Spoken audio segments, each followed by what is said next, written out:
back here live, and we're so excited tonight. We're trying to be both on TikTok and Instagram. We hope that it's working. We want this live to be interactive, so please put your questions in the comments as we're reading and going along. Yep. If you're new to our channel, this is our 4th reading from Lee's memoir that's going to be coming out hopefully July-ish. And so each week we're reading a chapter and just having Lee be open to questions about anything in his life. And so tonight, Lee's going to read an introduction so you get an idea of what the book is all about.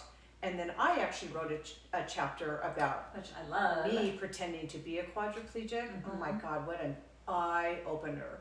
It So was I'll amazing. read my chapter and then we'll open it up for questions. Okay, Lee, take it away. Okay, I went over this a little bit last week, but for new people, this is just a short introduction to the book. Perfect. The memoir you're about to read unfolds in the aftermath of a single moment during a polo match. It becomes a dividing line between two lives. We forgot his mic. The one that came before impact and the one that followed it. At its center is me, Lee Robinson, whose catastrophic spinal injury during that match does more than just interrupt a sport or a season. It fractures a life. The book moves outward from that instant in widening circles, beginning with the accident. Pardon us, we need to get his mic on. Oh, here we go. We forgot to put your mic on. I knew something was missing. All right. Good. Thank you. So, Oh, good. Thank you, Avery. oh, great. I know. Perfect. All right. So anyway, so from that one incident, there is the chapter called the Accident. And it's interesting. It talks about in a day. but it takes time because time slows down and then stops. When the violent collision with another horse and diving to the ground alters the nervous system's ability to carry command from the brain to the body. From there, the narrative transitions into the diagnosis. And that's a chapter Not only by just medical terminology and description, etc., but the disorienting gap between appearance and reality. What is not yet known in those early hours. the extent of the damage, the uncertain prognosis, and the quiet recalibration of every expectation that had once become and was permanent. It talks about the surgery, and the chapters that follow, the story shifts into the controlled chaos of the Intervention that happens. Operating rooms, urgent decisions, and then fragile hope that maybe technology and doctors' expertise might restore what impact has taken away. The book resists a simple arc of repair. Instead, it moves from there into chapters involving the rehab, where recovery isn't really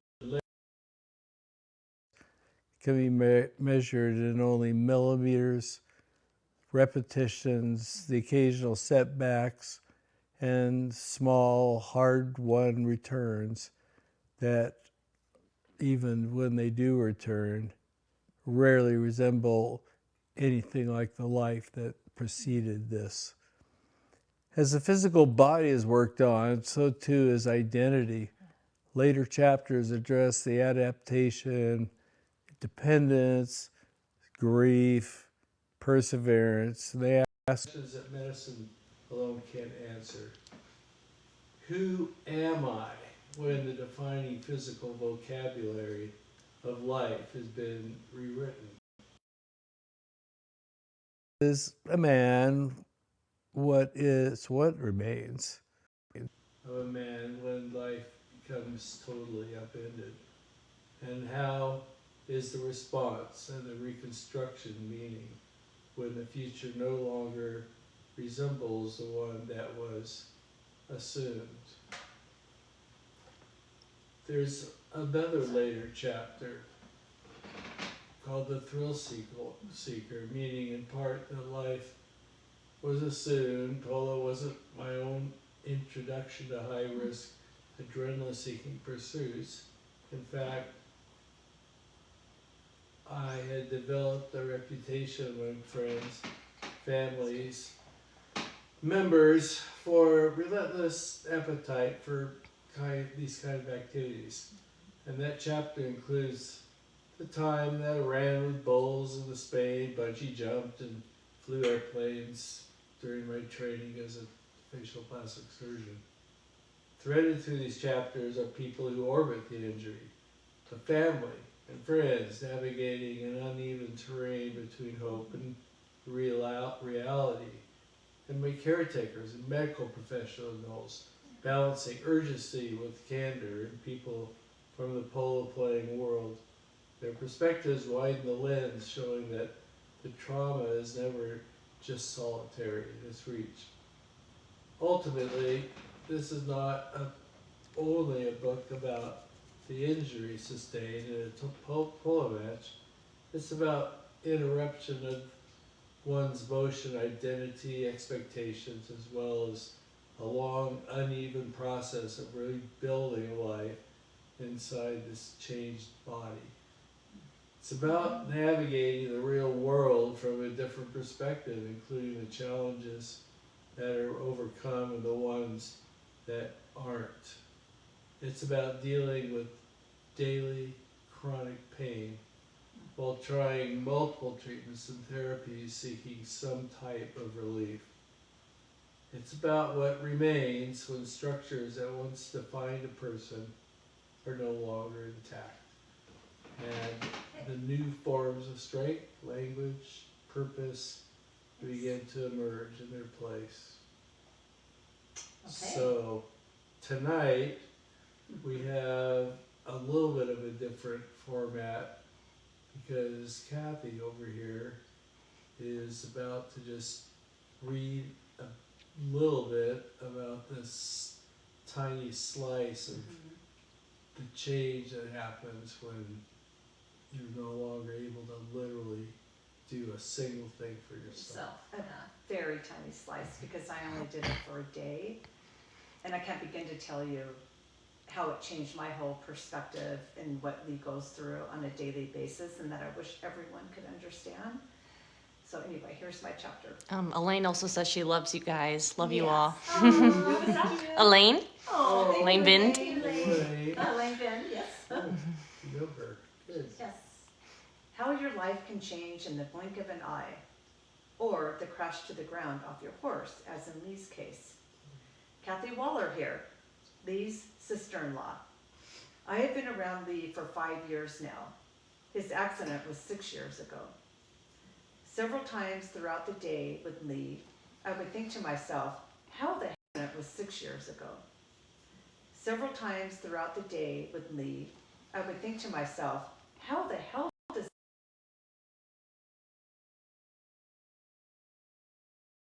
I just can't imagine being in his shoes.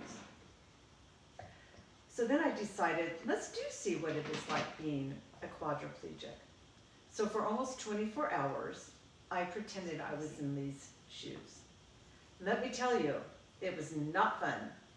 Here's the story of my experience. It has only been 5 minutes and I have touched my face several times. And Lee keeps saying, quit touching your face, you can't do that, sit on your hands. I'm like, okay. I literally need to sit on my hands. I soon became so agitated at the fact that I can't scratch my face or head or move a hair out of my face or rub my eyes. I tried to ignore it, but it is so hard to do that. So next thing I know, I'm asking Carla for the umpteenth time to please take that soft rag and wipe my right eye. Oh, and while you're there, will you also scratch my right cheek and move that strand of hair that is stuck to my nose? I realize I have 2 choices: sit and ignore it, or ask for help. Neither is good. I just want to be able to do such an easy thing Yeah. that I take for granted and have never thought twice about not being able to do it. That is just the beginning. It is time to start the day. Carla needs to put a bib on me to feed me. I would normally pick up the sandwich that I have in front of me, take a bite, exactly where I want to, put it down, then I would pick up a napkin and wipe my mouth. Here is what happened instead. Carla brought the sandwich to my mouth, trying to get it to where I wanted to take a bite. It worked, but I would have done it differently. I wanted a different bite. And Lee takes a bigger bite than you. So Yeah, I'm used to so shoving Carla's in like a- shoving in a a big bite. But face. men take a bigger bite than women. Yeah, exactly. Yeah. And then she wiped my mouth, and it felt like she was mad at me because she wiped so hard. She is used to doing this for Lee, who clearly likes his mouth wiped off differently and more Yeah. roughly than I do.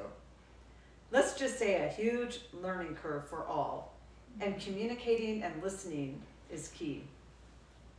Have you ever had someone brush your teeth? Granted, Carla is a retired hygienist, and it still was very weird. First of all, she didn't put water on the brush, so it was really dry and felt horrible. And explain Oh. why. I used to tell my patients, start out with a dry toothbrush and get all the tartar off the lower back front teeth where it really bugs you because you build up tartar the fastest there. And then it gets wet with your saliva, so then you're good to go for the rest of your brushing. Which is so I was funny just 'cause used I to doing that. I've done And I was that. like, why is it not wet? It's like, this feels awful. Yeah. So Carla just accidentally forgot to put water on it. Then we laughed so hard when it came to rinsing my mouth out Oh my gosh. and spitting into a cup, but put close to my mouth rather than just bending over the sink and spitting it out. Totally different. My toothbrushy, gross spit dribbled all the way down the front of me. Grooming for a woman is much different than grooming for a man. Next, Carla applied my makeup. Okay. She actually did a better job than I do, and I may have to hire her to do it from now on. Having someone brush your hair is heavenly. Yes. I see why Lee looks forward to that every morning. And he does. And he does. Oh, Yeah. yeah. Can you just brush it a little longer or something? Yeah. We have all the time in the world. And I get it. Oh my Yeah. gosh. Well, Lee did PT, physical therapy. I drove his power chair around. Definitely another learning curve. More than driving it, though, was the feeling of literal tired butt. I just wanted to get out of that chair. I wanted to get out of that chair so badly and feel free to walk into the kitchen and get a glass of water and drink it on my Simple. own. Yeah. Doing something so simple. Mhm. Next came happy hour and dinner. It's weird asking for help every time you want to take a sip of your drink or a bite of your dinner. I found it to be more and more difficult to ask, as I didn't want to be a bother, and it just felt somewhat humiliating Somebody feels. to have to keep asking. Yeah. The bedtime routine takes about 40 minutes to an hour. I did not do that and just put myself to bed. And that's because for Lee, his caregiver does this whole routine at night, which Doesn't involve you. You don't doesn't have a involve me. I catheter. don't have a and catheter all and I that don't kind have of to have stuff. someone brush my teeth and yada Yeah. yada. So anyway, my goal for the night was to be aware of how much I toss and turn Yeah. and move my arms and legs, etc. Just falling asleep was hard. I pretended that the caregiver put me to bed and got me settled, Yeah. knowing I couldn't move till I called her. Like, really? My mind just kept racing, and of course I couldn't scratch an itch, so I felt several. You don't realize how much you touch your face or hair until you can't. Lee typically sleeps an hour and a half to 3 hours before calling to be moved. I can't even imagine having to be in that same position for so long, and I kept trying to make myself do it. Oh my God, it was so hard. I don't know how Lee does it. Yeah. Overall, my experience paled in comparison to Lee's. There were so many things that I didn't ask for help with, like going to the bathroom and getting dressed. I did that, of course, on my own, but my biggest takeaway was to never take for granted how grateful I am to be able to take care of myself. I will never complain again that I don't feel like running, I don't feel like going out for a walk. I will put one foot in front of the other and keep going, because I can. That's right. It's really nice. That's really good. Glad you can too. Yeah. And I'm glad I can too. Yeah. You just, Yes. you don't realize how Wish much it on takes for anybody granted. for sure. That's Yeah. for sure. And so last night we Oh, had an say that. experience, Lee's gonna, do you wanna talk about the experience last night Paige? at the airport? Hold on. Yeah, Uh-huh. because we had like a real life experience. It was one thing for me to be in the house and kind of and go through the pretend to be daily one? routines that Yeah. he goes through. But we actually had an incident happen at the airport last night where Paige, his caregiver, had to actually take over his chair. Yeah, it was a weird situation where the airlines decided that I couldn't fly with my chair because of a weight issue and the type of plane and that sort of thing. But there was no way to get home anywhere from the airport because we dropped off, and now we don't have a van, so I can go from the airport back to a hotel. They literally just, it was like eyes glazed over, and they kept saying, well, no, you're just gonna have to Sorry. stay Can't come on the until you can get on a different plane than an Embraer Tomorrow. 175 that we've been flying for years. All of a sudden, Can't come on. there's some weight issue, so we have to wait for a flight that's on a 737 or a Airbus 300, something that is bigger and can take supposedly something that weighs over 400 pounds. So anyway, what happened was I was able basically to go home, but I couldn't be in my chair. The chair had to stay at the airport till the next morning, which was the first flight that went out. So Paige, who was our caregiver at the time, said, well, I'll stay with the chair and I'll pretend to be a quadriplegic so I can get on in the morning and get the 737, go into Seattle, then to Redmond, then I can get out and I'll have it. But while that was happening, here I am having to get out of that chair and into a basic wheelchair, which It's very then comfortable. we get into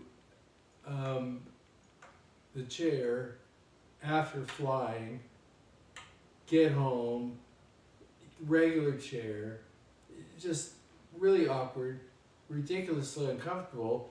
But then Paige got to spend the entire night in The airport. the airport and not past TSA because she didn't Right. have a boarding Yeah, pass till the next day. So she had to sit and lay around and, And sit babysitting around chair, basically. in the Yeah. pre-TSA part of LAX. Yeah. So that was We'll That be was sharing fun. that Oh, a that'll video be- about that because it's fascinating, the It's just- stories that she has She to has tell to say. about her perspective of pretending to be a quadriplegic, And if you how will, which people was look at you, much treat different you. than even Yeah. mine it's- because of being in Yeah. a public place. And can I just mention, Carla did a phenomenal job of transferring Lee. That was the other thing, we didn't We have didn't a have the caregiver to So transfer Carla Lee, had to do the so- transfers to get him actually onto the plane, into a seat, So- back in the aisle chair, back in another Yeah. chair. And the people just, because I was doing it, she said, oh my God, your wife is so strong. Because you literally have to just get down and lift him up and put him in the chair, but the transfer is really low. It's really low, so, Takes, yeah. anyway. Good we job, did my it. You sister. did a good job. Yeah, we did it, we did it. Yeah. Oh, That you was sort good. of learned how to do that a few years ago. I know, when but you I had just your haven't own done time. it. Haven't long done it in time. a long time. But anyway, it Yeah. all worked out. So And it's sometimes interesting. you just have to think, okay, what can we do here? Because we're like, there's no way we're gonna spend the night in the airport. So we were just trying to come up with scenarios. And when we first said, how about if you guys take the chair the next day? It's, oh no, the owner of the chair has to stay with it. And we were like, why? He's a grown man. He can't say, well, I want somebody else to stay with my chair and I'll see it tomorrow or whatever. And they finally It was a came whole in. thing, Yeah, just saying. But we made it home last night. yeah, That'll be a fun discussion. Discussion, you'll For see sure. that When it next week. comes up. yeah. Yeah, So, So we'd like to Interesting open ride. it for questions now. So far.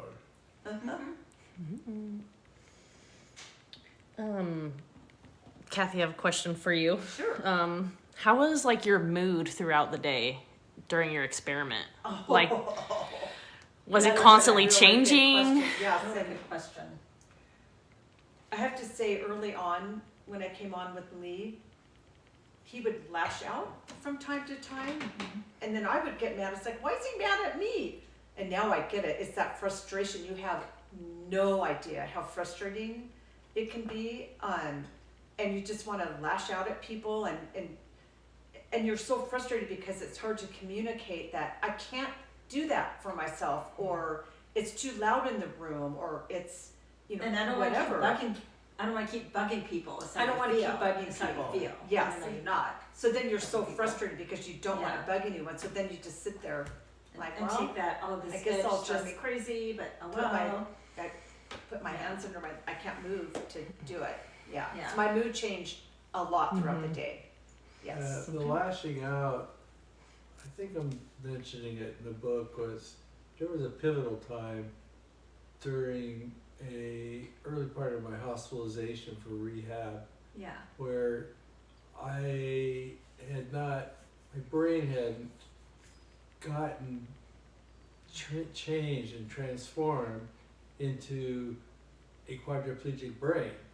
And I would at times just sort of be mad, but the only person with me would be some caregiver or a nurse or something at the hospital, and I Or your sister. I just tended to not lash out, but just be so impatient that I couldn't wait and describe Yeah. carefully what I wanted, and then what Right. didn't happen exactly like I wanted, I get I just mad. Can't even And my imagine. sister Yeah. pointed it out Mhm. that, you know what, if you keep Yeah. doing that, there's nobody, you're not gonna have anybody around to even be mad at, because nobody's want to be around you. And it was a pivotal moment there at the Craig Hospital where I just had to just go, you know what, it doesn't matter how much pain I'm in, doesn't matter how bad I want to move and do something, I need to be pleasant. And it was initially It's so a hard. weirdly conscious effort to do it, Mhm. Yeah. but since then Oh yeah. I say thank you a lot Oh my gosh. to Did it- people. No. Okay. Go Did it ahead. like If feel you're- fake?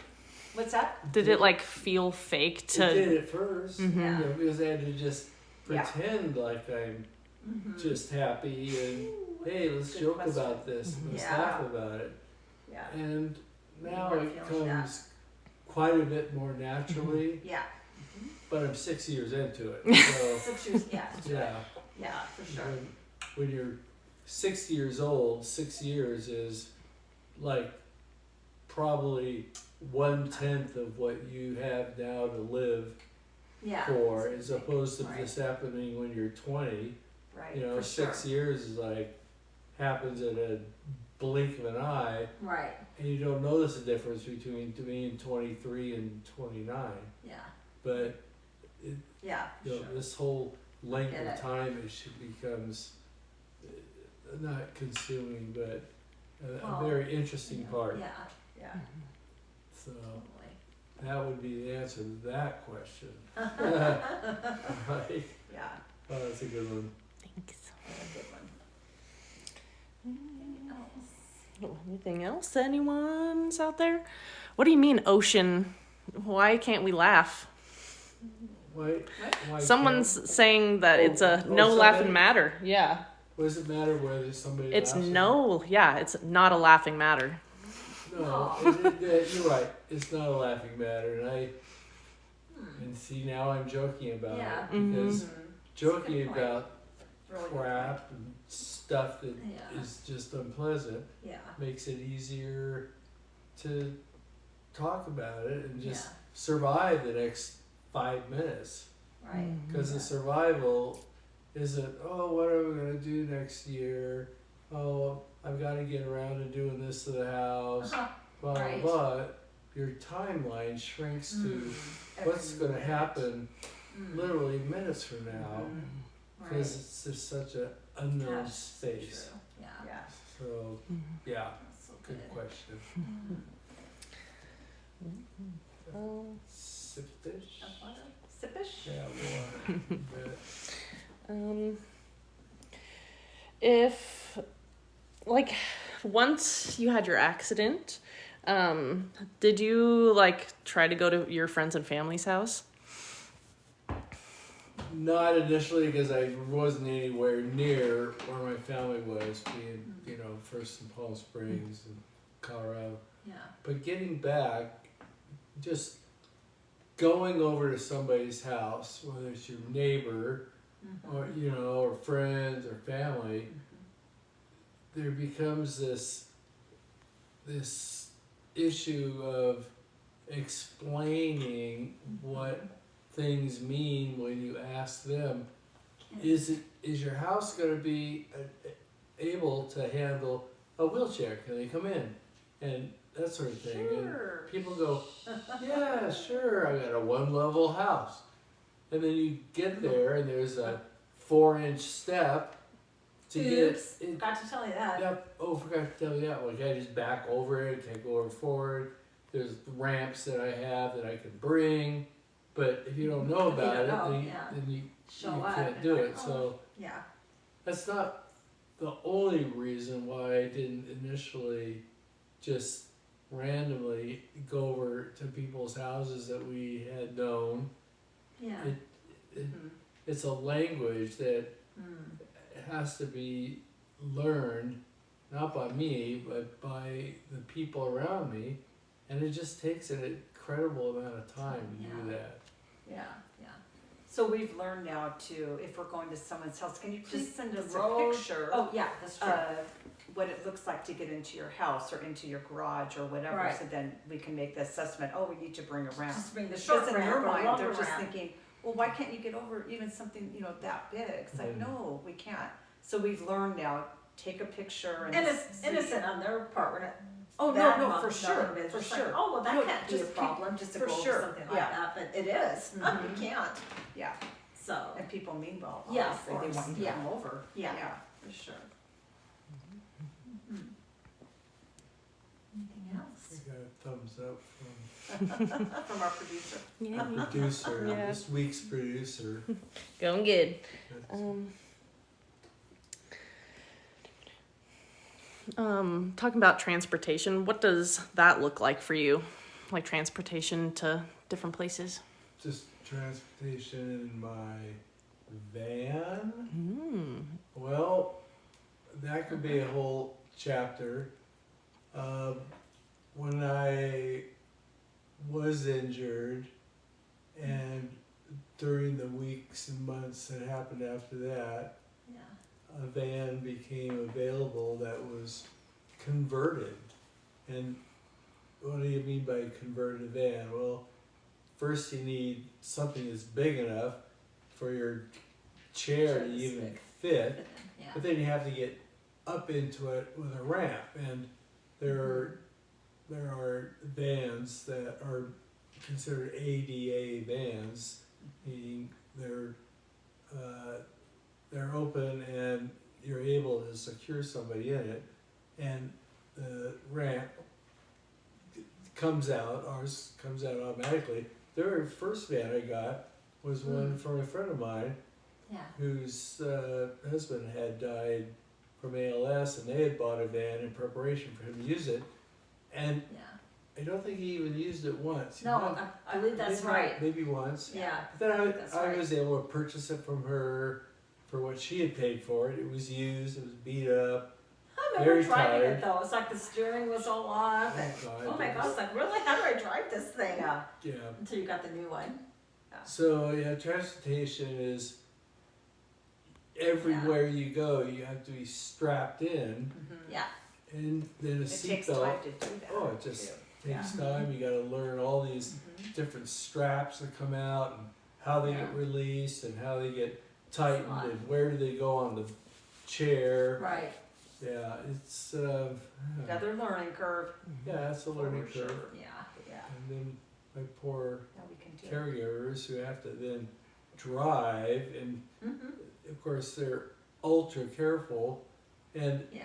then there's a frustration of me sitting there watching a caregiver drive, and they drive literally 100% different than what Then what you would I do, Right. sure. would So do you're- or did do. Yeah. I mean, even when Didn't I'm even think of that. pulling Did think of that. 20,000 pound trailer with Horses. horses in it, Yeah. I just drove differently. I drove Mhm. at different speed, different It's true. amount of space from the Between people in car, front yeah. of you, and but it was also different because I was in a big truck and I was up higher. I could Yeah. see in front and be able to brake slightly sooner, so that there was never the type of thing.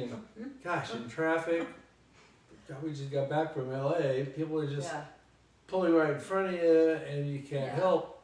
You know, 6 car lengths. Well, it's impossible. The cars are just pulling Yeah. in there and then Yeah, right. slamming their brakes on to Right. make an exit, or oh god, it's just But I must say, all the caregivers Are are really excellent, good excellent drivers. drivers. No matter where we go. no matter and where have we to go, rent a they car, get us there yeah. safely. Yeah. They'll drive anywhere. They'll drive in LA. They'll drive, wherever we need to have in Mhm. Vegas and Hawaii, whatever. And they're all really good Yes. drivers. But like Lee said, I can't even imagine, because if I'm sitting in the back like I Yeah. am most of the time, Backseat drivers. I want to be a backseat driver. Yeah. But I can't imagine Lee not having that control when you're so of used to driving that it for when you, you're you know, used to forever. being the driver. Yeah. Yeah, and Don't not a feel really passenger. weird. that's a good question. Really good That'll- question. Yeah, It's that'll good. be covered in the book too. Yeah. for Totally. sure. Later date, time. Sure. All right. All All right. right. Oh, that was So a this good has been great, session. and we will be back next Sunday, same time, same back channel. That's right. And hopefully it worked on both Instagram and TikTok. We would love your First time feedback. trying it. Watching it and making sure that it worked.